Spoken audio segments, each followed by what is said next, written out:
আসসালামু আলাইকুম সবাইকে। আমি আহাদ। আজ আপনাদের নিয়ে এসেছি আমাদের প্রিয় কাটলিচড়া বাজারের সুপারি মার্কেটে। প্রতি বুধবার সকালে এখানে শুরু হয় বিশাল এই বাজার। আর দেখেন ভাই, সকাল সকালেই কেমন ভিড় জমে গেছে। দূর দূরান্ত থেকে এখানে মানুষ আসে সুপারি বিক্রি করতে।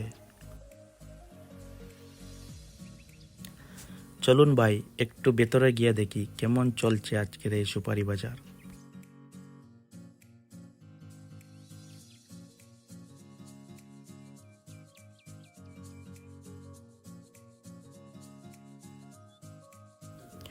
এই দৃশ্যটাই আসলে গ্রামের জীবনের সৌন্দর্য।